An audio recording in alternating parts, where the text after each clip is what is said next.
Hello, my name is Lew Stern. I'm going to talk about Kerry Blech today, an old-time fiddler who is also a banjoer. In May this year, I submitted a book-length manuscript on Kerry to McFarland of North Carolina. Kerry developed an insatiable curiosity about old-time music history and an intensive interest in the creative lives of elder fiddlers, as well as contemporary traditional musicians. Beginning in the early 1970s, he built a notable collection of field recordings, commercial recordings, and copies of old-time music recorded during the 20s and 30s. He wrote insightful reviews of recorded old-time music, books, and videos for the Old-Time Herald from 1987 to 2008. For close to 50 years, he contributed meaningfully to old-time music projects, including liner notes for commercial recordings, presentations to audiences on the music of elder fiddlers, research on tune origins, and the derivations of versions and variants of various old-time fiddle tunes. Kerry's musical interests were broadly focused on traditional music, more narrowly fixed on old-time fiddling, and string band music across broad swatches of the United States. He sought to understand music making in a manner that relied less on theory and thus less on academic approaches in a folkloric vein or through social science tools, and more on listening to music, witnessing music being made, and talking about music. Kerry was, as I said, also a banjo player in clawhammer and two and three finger up picking styles. So I thought it might be worthwhile setting out some thoughts on his banjo playing and other banjo related involvements for this gathering. In point of fact, he was also a mandolin player and a guitarist who brought his rhythmic playing to several bands in multiple performance contexts and recordings beginning in the 70s.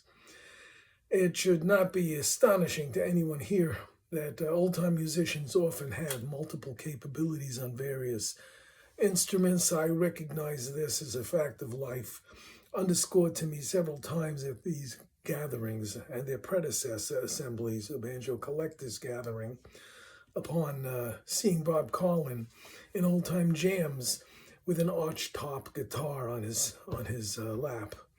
A bit of backstory. In 2023, after I published a book on Dan Levinson with co-author David Brooks, I decided to take a year off from projects.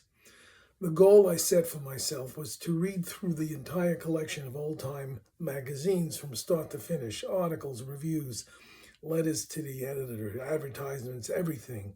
Those magazines from 1987 to January 2020, that is volume 14, number 12, were given to me by an old friend in Northern Virginia, John Huerta, a founding member of the Arlington Banjo Lobby. That reading project took me just 39 months to complete. I finished the task in early August this year, almost the same amount of time invested in my high school education. The reviews written for the Herald by Kerry caught my attention. His devotion to elder fiddlers was unequivocally clear. That struck me as something worth digging into. So not long after that Olympic reading project, I began a writing project focused on Kerry's field recording work, his archiving of cassettes that he made and collected of elder fiddlers, his efforts to compile the histories and convey the stories of tunes that were played in remote contexts by rarely known local fiddlers beginning in the 20s and 30s and thereafter. 22 years worth of record and CD and video reviews by Kerry penned for the Old-Time Herald, and his involvement in harvesting the field recordings of the Hammondses from West Virginia made by Dwight Diller and Wayne Howard with the goal of turning those field recordings into CDs, as well as his chat group activism from the early 1990s Through the first decade and a half of the 21st century, he was an avid contributor to several old-time music chat groups and online platforms. The manuscript is now in McFarlane's hands, and it might see the light of day as a book by the end of this year. Kerry's first musical interest in high school was focused on folk music, but in his own words, he, quote, drifted into old-time music shortly thereafter, also playing some jug band music in college, end quote. However, he did not quite drift towards an interest in old-time music. He was guided to old-time music by Doug Unger, his art and design professor at Kent State, and a banjo player, performing band member, and a noted banjo builder and inlay artist. Chuck Levy, an old-time banjo and fiddle player, recalled that Kerry began traveling with Professor Unger to an assortment of fiddlers festivals in North Carolina, Virginia, and West Virginia. As Chuck Levy put it, Doug Unger, a great scholar of the golden age of open-back banjo, was Kerry's inflection point that fueled Kerry's interest in and affection for old-time music. Doug Unger's immersion in banjo playing, banjo building, and all other things having to do with banjo suggests that at least some of that might have rubbed off on Kerry. To be sure, Kerry did not write many banjo-focused reviews for the Old-Time Herald. He did write about commercial recordings by the likes of Dwight Dilla, Will Keyes, Tony Ellis, Dave Macon, and Tommy Jarrell during the course of his 20-plus years of association with the Old-Time Herald. He wrote more about fiddlers, more about string bands, more about traditional music rooted in ethnic enclaves, Mexican and Cajun band music, for example. But he did single out for review significant banjo players, and he did write a good deal of reviews about string bands, bluegrass and old time, that included banjo players in their lineup. Kerry had his own ideas about how banjo players should play the banjo. He was also attentive to the way other musical instruments melded with the five-string in old-time music.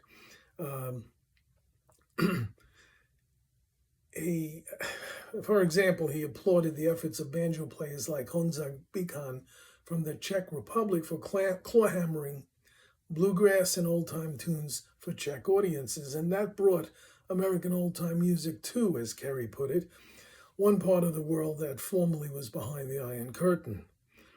His reviews for the Old-Time Herald suggest that Kerry was prepared to acknowledge the importance of an old-time banjo player's capability to roll from up-picking to clawhammer down-picking. Being able to play the five-string in more than one style seemed to be a matter of musical importance to Kerry, and he did not seem to have ideological inflexibility about string band styles that over time became a point in debates over the matter of authenticity, playing with authenticity. Kerry was only occasionally a singer who tended to speak the words rather than singing them when he did take a crack at singing. He did, however, have an affection for a good old song. He focused intensely on making clear the accomplishments of country music recording companies in the 30s, especially the recording outfits that showed an interest in singing groups. That included brother duos such as the Delmore Brothers, the Monroes, Bill and Earl Bullock, who took to the stage as the Blue Sky Boys. I bring attention to this because as a banjo player, I never tried to sing a song. But several clawhammer teachers of mine, who were very accomplished singers, sought to impress upon me the extent to which singing a tune, at least in one's mind, was an important component of figuring out how to elicit real musical sounds from the clawhammer way of producing music on a banjo.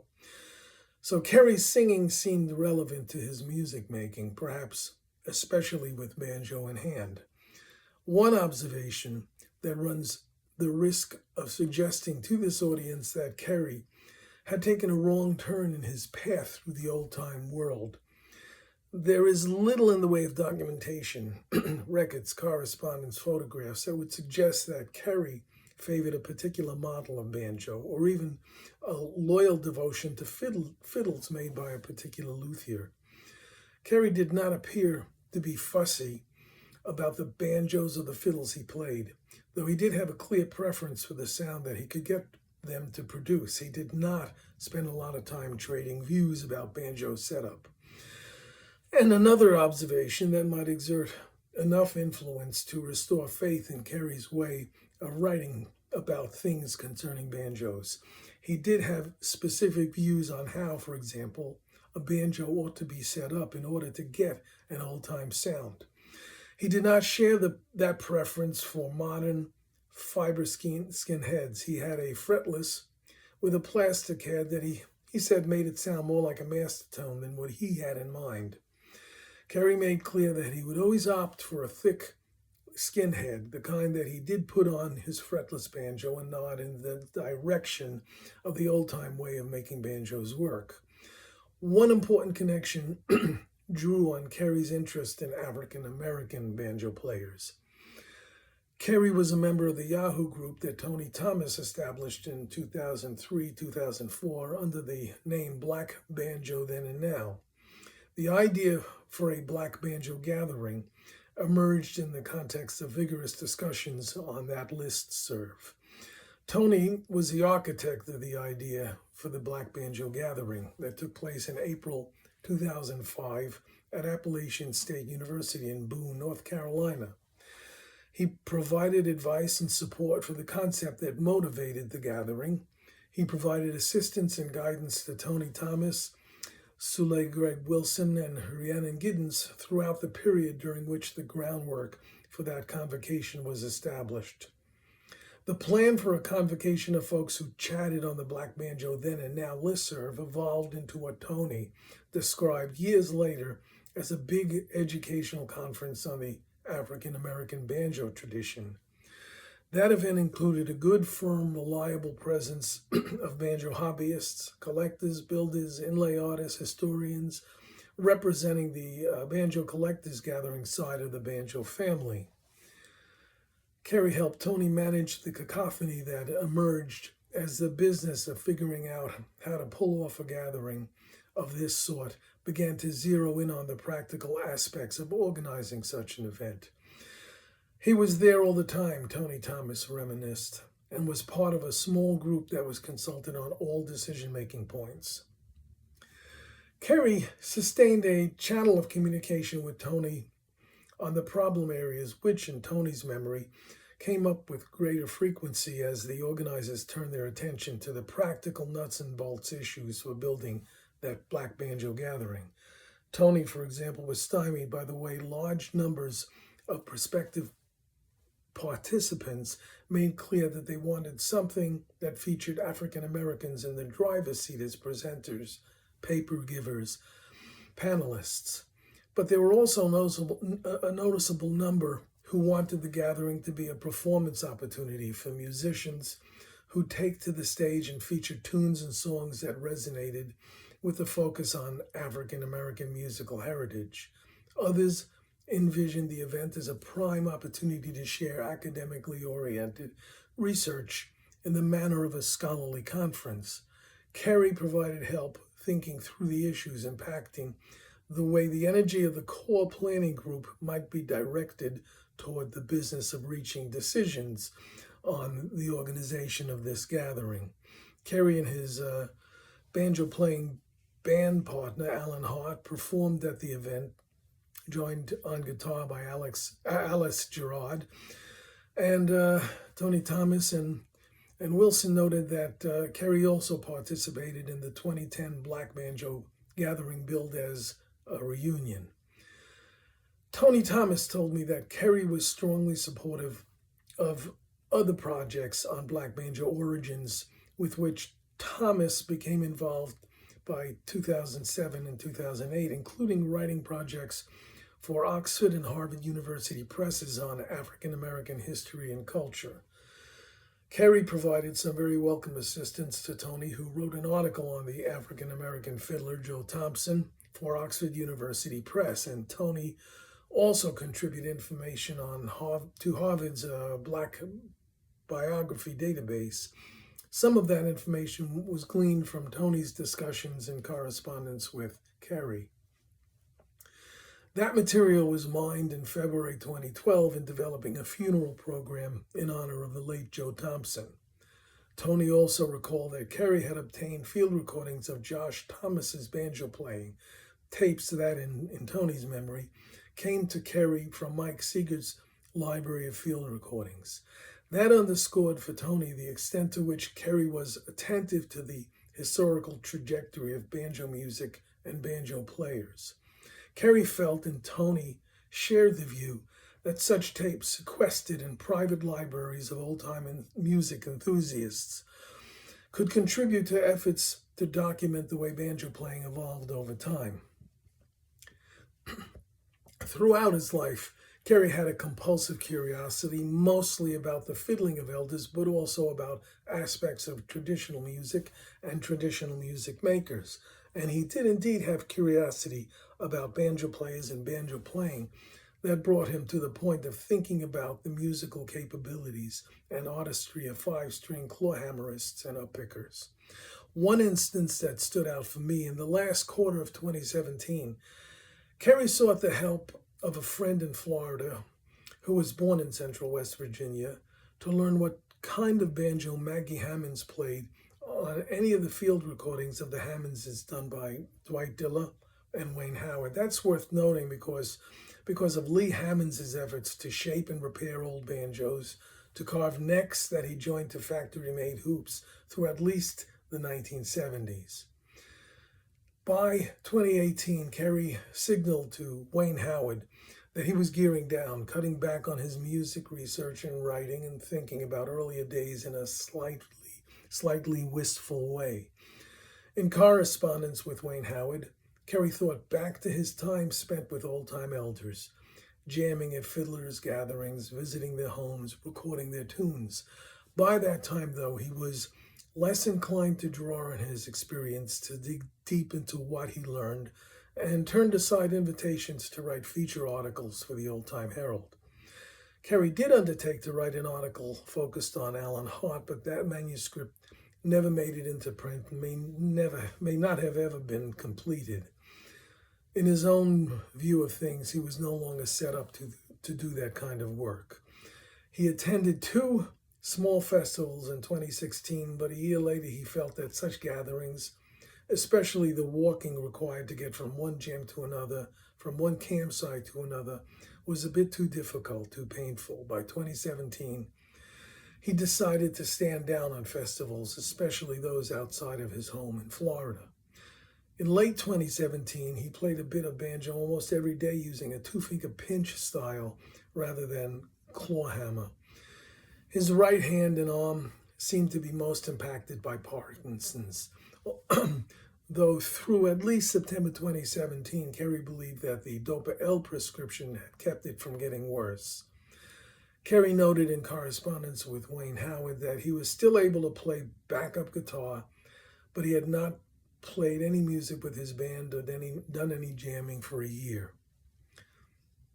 Kerry was 76 years old when he passed away on 18 September 2023 after a long wrestling match with Parkinson's.